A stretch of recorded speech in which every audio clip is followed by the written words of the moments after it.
हमारी सरकार को, जो यहाँ की सरकार है, उसको हजम नहीं हो रही है।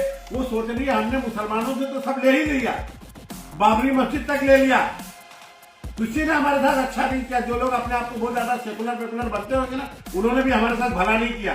बाबरी मस्जिद किसने दौरे हुकूमत में गई है, पार्लियामेंट के अंदर ये बिल पेश की जा रही थी।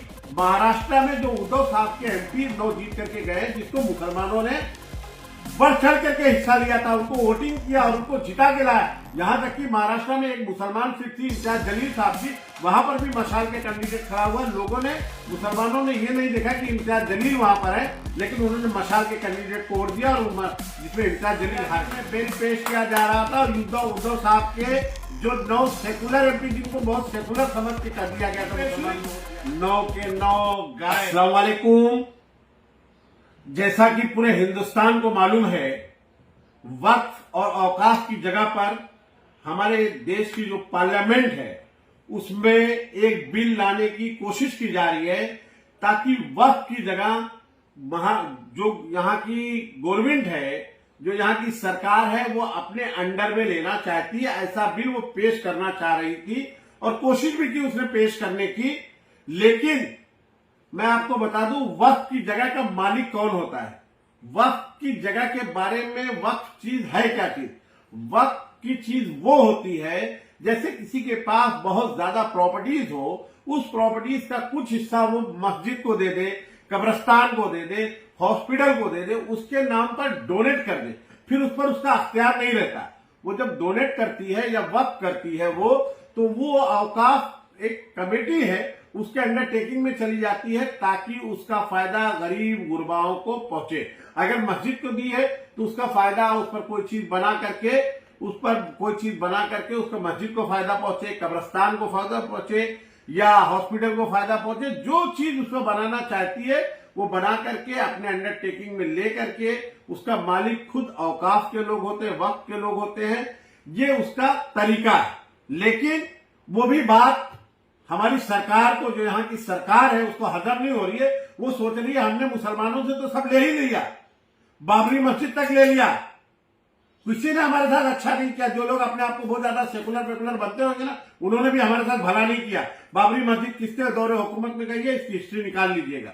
लेकिन जब पार्लियामेंट के अंदर ये बिल पेश की जा रही थी, महाराष्ट्र में जो उद्धव साहब के एमपी 9 जीत करके गए, जिसको मुसलमानों ने बढ़ चढ़ करके हिस्सा लिया था, उनको वोटिंग किया और उनको जिता के लाया। यहां तक कि महाराष्ट्र में एक मुसलमान सीट थी, इम्तियाज जलील साहब की, वहां पर भी मशाल के कैंडिडेट खड़ा हुआ। लोगों ने, मुसलमानों ने ये नहीं देखा कि इम्तियाज जलील वहां पर है, लेकिन उन्होंने मशाल के कैंडिडेट को वोट दिया और जिसमें इम्तियाज जलील हार गए।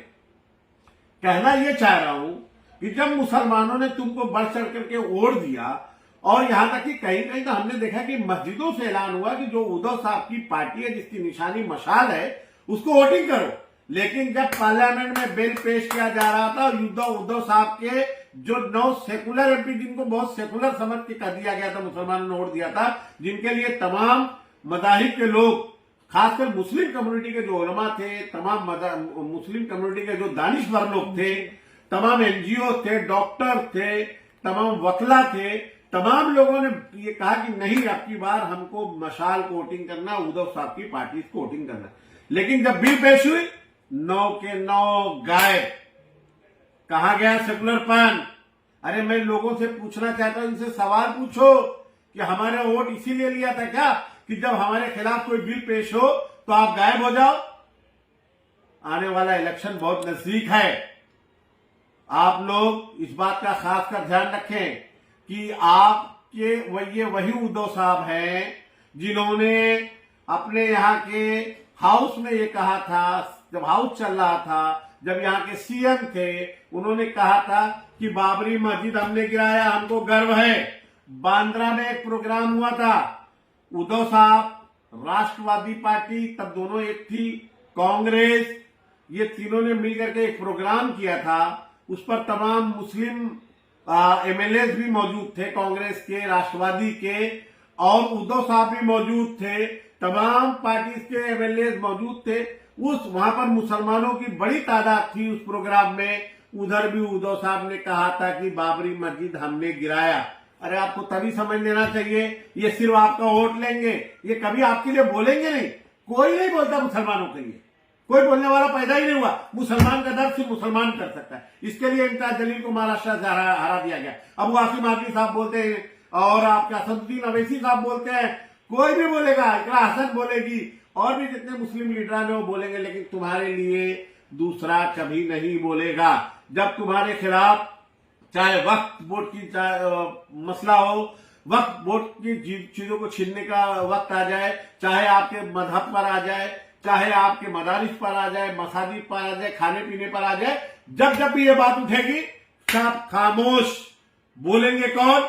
यही 3, 4, 5 शेर जो हमारे हैं ये वही बोलेंगे, बाकी कोई बोलता होता नहीं है। ये सब ढोंग धतूरा है। अब याद रखना, सेकुलर के नाम पर आपके जो वोट लिया है ना, जिन लोगों ने मशाल के नाम पर बड़ा चिल्ला चिल्ला करके रोड पे लेट लेट करके वोट दिला रहे थे ना सबसे, उनसे पूछो कि भाई जब वक्त वोट के लिए बिल पेश किया जा रहा था मुसलमानों के खिलाफ, उनकी जगह को गवर्नमेंट खुद अपने ताबे में लेने की कोशिश कर रही थी, तो आप गायब क्यों हो गए थे? ये सवाल जरूर पूछना। मेरा आप लोगों से सवाल रहेगा। अल्लाह हाफिज। जय हिंद, जय महाराष्ट्र।